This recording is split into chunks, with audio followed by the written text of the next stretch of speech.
Yo, what's up guys? John Boogle here. Here we got the Manic Island updated guide, Ogre Island, Deadly. Let's hop straight into the lineup explanation. As always with these updated guides, we're going to dive into the unit roles. These will give you a strong idea of which units to replace that will be able to fulfill the same role within this stage. Now Manic Island is a bit tougher because it is one of the harder Manic stages and might require just a bit higher levels than 30, because with level 30 units in this stage, you'll see that it's very difficult to even hit the base. As always, let's first dive into the meat shields of the lineup. This is a stage where meat shield levels don't really matter because you're probably just going to get them one shot anyways, but Haniwa is the one exception here that could help tremendously if you are using level 30 units like we are. Otherwise, any 3 cheap meat shields can work here. The level 20 Manic Eraser is pretty much the MVP besides Haniwa here, as Haniwa only really helps with the beginning of the stage and the second half of the stage. Having tankier meat shields could be a bit problematic, and we'll talk about that more in the strategy explanation. For now, all you need to know: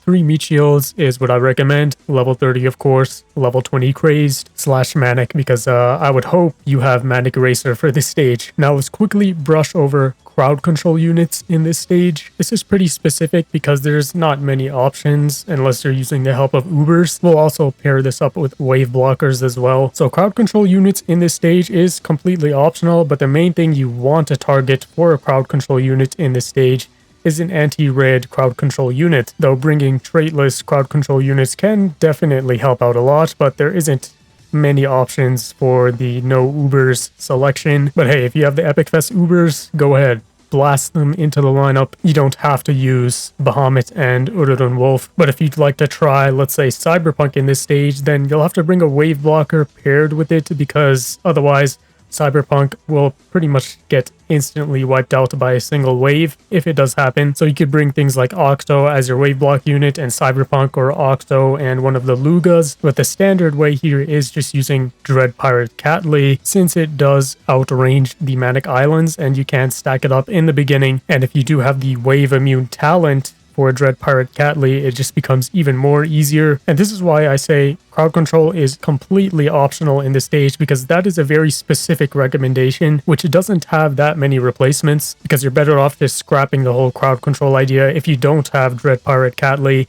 and just going with full damage, burst damage, and nukers. Speaking of, let's hop into the attackers of the lineup. Of course, level 30 is the baseline here, but I do recommend higher than level 30 units for this stage. Otherwise, you will struggle a lot even just to get past the beginning of the level. And you'll see many examples of it because we are using level 30 units here in this guide. Main thing here, use ranged attackers that are able to outrange the Manic Islands.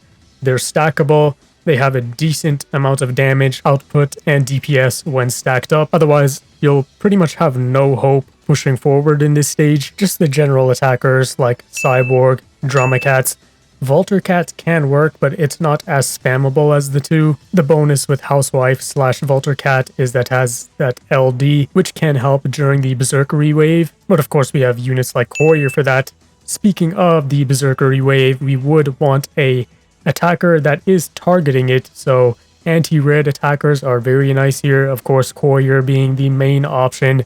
Batcat can work here as just a burst damage unit. Any anti-red nukers you might have can work here, like Thundia, Pai can replace Bahamut in this stage, as the role for Bahamut is pretty much just a generalist nuker in this stage. Wolf is just here just for some extra DPS. So check through your Ubers, see which ones that could help you, stat check them, see if maybe you have an Uber that has more DPS than Wolf in this stage, then replace Wolf. But maybe you don't want DPS, maybe you just want a good nuker. Maybe you don't want to use Crazed Bahamut, try to find a better nuker that you might have. Now, single target attackers can work in this stage. It does definitely help on the Berserkery phase, because it'll just all target that one Berserkery and you'll be able to quickly burst it down. And that is essentially one of these strats. And what I would recommend for that, of course, the basic choices are the Dragon Cats, Batcat.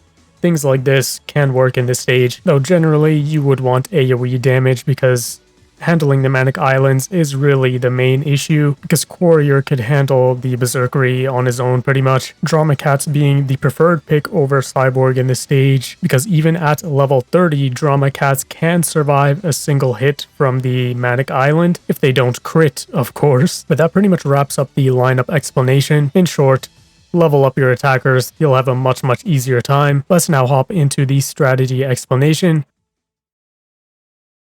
Power-ups I'd recommend for this stage is Rich Cat, because you do get pushed very hard in the beginning here, and if you're using level 30 attackers like we are here, you might not make it past the beginning without the help of a max wallet. Essentially, in the beginning here, what we want to do is lure, just start slowly building up your stack of attackers, your ranged attackers, that do outrange Manic Island. Now, Batcat is pretty great in this stage because, of course, it can outrange Manic Island, and it essentially does its job against burst damaging the Courier in the stage, which Courier can also do. But with level 30 units, it's better to be safer and bring 2 attackers. But if you have a level 40 Courier, then you probably won't need the help of Batcat here. And if you are paying attention, you'd already notice that, of course, we are going with the burst damage strategy here. No crowd control, as crowd control is completely optional, and of course we'll hop into an example run with the crowd control units in the stage. But essentially, once again, in the beginning, it's going to be very rough with the level 30 units, but you absolutely are going to have to try and build up a stack of your attackers. Try to get Bahamut out there early and get some damage on the field and get that cash slowly building up as you kill these islands. In this recording, I believe Cyborg is level 35 or level 36. In the video of me using my own guide to beat the stage, my Cyborg was even lower level, so it was a lot more difficult in the beginning here. So getting your attackers in the mid-30s does help tremendously. Of course, Haniwa here, you can see the impact Haniwa has in the beginning of the stage here is so helpful, because Haniwa is able to fill those gaps in our meat shields, which makes it much more difficult for the Manic Islands to push forward, even though they do shred through everything very easily, especially if you do get unlucky and they just decide to crit back to back to back. In that case, you can argue Haniwa doesn't really make a difference compared to any other cheap meat shield, because Haniwa is going to get one shot anyways. Now, I'd break this stage down into 3 different battles. The first battle is, first of all, trying to get to the enemy base. That in itself is an entire own battle, because yes, this stage is that much of a struggle with level 30 units. Then after you do finally reach the base and hit it, then of course the enemy pops out, the one and only Berserkery. The Berserkery phase is the second battle in the stage. And finally, the third battle is after you kill the Berserkery, you have to deal with actually destroying the base, which can be even more problematic, because if you take too long in the stage, waves of Brawlos periodically come and they gradually increase as each Brawlo wave comes out. So to simplify it, this is how I would essentially break down this stage. Now, we covered the beginning, what happens when you hit the base. Well, hold up. Rewind for a second here. Before you hit the base, there's something you actually should be doing. Now, this is a stage I would classify as a waiver stage. What this means is there's essentially one main waiver in the stage, this example being Berserkery, which can execute deadly wave attacks. Now, you must be wondering, why is this so important? Well, if you didn't know, without wave blockers, there essentially is a proper way to execute a strategy in this stage. And that strategy is essentially no meat shields. But it's not as simple as this, because there are other units in lineups which can trigger waves. In this case, it is no meat shields, because meat shields will give the leverage for Berserkery to hit those meat shields and trigger waves. If you don't have any meat shields on the field, no waves can be triggered. This is also one of the reasons we want to use ranged attackers in this stage, because they can outrange Courier, avoiding much chances to trigger waves. Now, how you avoid triggering waves in this stage is when you're actually about to hit the base, just stop meat shielding. You don't have to be extremely precise and make sure there's absolutely no meat shields on the entire field. You can see here, there's still some meat shields left on the field from earlier. The thing about it is, Berserkery is not alone in this stage. Manic Island is going to hit those meat shields and hopefully kill them before Berserkery lands his hit. And the same principle applies to your attackers here as well. That's why a level 30 Drama Cat is so preferred in this stage, because it can survive that hit from Manic Island, avoid the chance to trigger a wave, and just reposition. This is also why I said earlier in the lineup explanation that tank your meat shields could actually be problematic, because if you do have a few straggling meat shields left when you do hit the base and they're extremely tanky, there's a chance that even the Manic Island hits them, they don't get knocked back, they don't die, and Berserkery hits the meat shield and triggers the wave, and then it just kills all of your stacked attackers. So yes, this is the second battle of the stage that I brought up earlier, but it is far from over here, because with level 30 units, after you kill Berserkery, it's not far-fetched to say that you will still lose if you aren't able to recover if a random brawler wave decides to come out. Because as soon as you enter this stage, there's a timer already ticking. You have essentially 4 minutes until the first brawler wave arrives. First it'll be 3, then it'll be 4 brawlos, then 5, and this is essentially what could end your run even after you kill Berserkery. And let's say you take too much time to even hit the base and get Berserkery out on the field. Maybe you fight Berserkery with the brawlos, which can be very painful. So yes, not only is there 3 battles in this stage, first of all, hitting the base, then it's the Berserkery phase, and then finally trying to destroy the base, but throughout all of that, you're of course battling the timer of when these brawler waves come out. And this is what makes it so difficult to actually destroy the base, because it just becomes a rinse and repeat of your whole stack dying, you building it up again, but then the next brawler wave comes and wipes it all out. Now how I would play around this is actually saving your nukers and or ubers / legends for after the brawler wave. If they're on recharge, just wait for the initial brawler wave and then send them out. Don't stack them up together, otherwise that brawler wave comes in and just wipes them out all at once.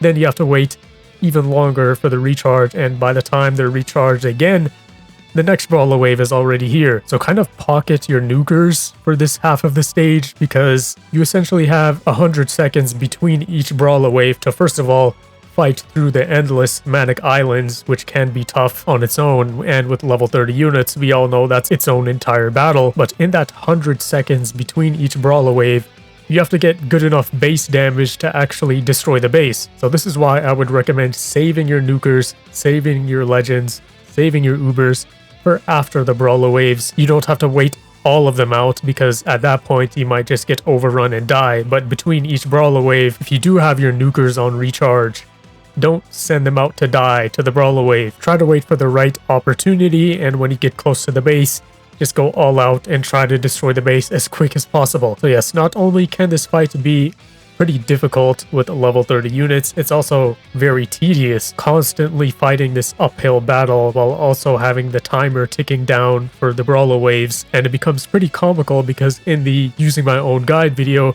if you watch that, you would notice that pretty much the entire battle was just trying to destroy the base. Because yes, it was difficult to actually hit the base and get Cory out, and yes, it was somewhat tricky to kill Cory, but the bulk of the time in this stage was actually spent trying to actually destroy the base. So yes, if you don't want to suffer through this, just get your attackers leveled up higher, because it is pretty brutal. Use any powerful units you have at your disposal.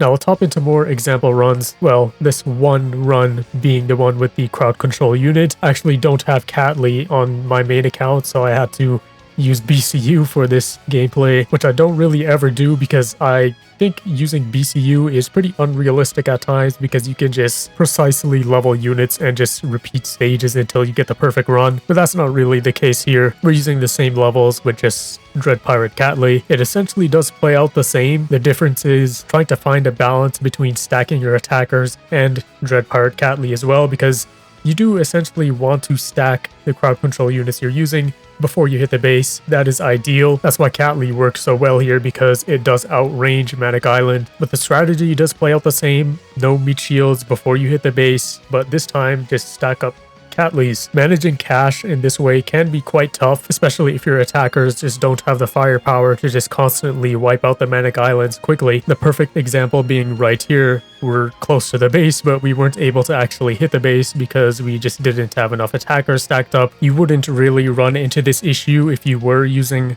mid level 30 units or even high level 30 units, but they really did decide to just make Manic Island just a crazy difficult stage compared to the rest of the Manic stages. The one upside being, yes, Manic Island is essentially one of the best Manic Cats. Also, earlier I mentioned how you might face a Brawler Wave while you're fighting Berserkery. Well, in this example run, we're fighting the Brawler Waves before we even hit the base. So yeah, in this run, we're still stuck in Battle 1 trying to actually hit the base. You can see just how much more difficult that can get without Haniwa, but this is a perfect example run because it's so much of a disaster. We struggled so hard to hit the base that we're fighting the Brawler Waves before even the Berserkery wave. But here, finally, Dread Pirate Catley can finally shine and do its job and just completely shut down Berserkery if it does hit its procs. Also, it's especially more helpful when Berserkery is isolated, because in the previous example run, when Berserkery was isolated,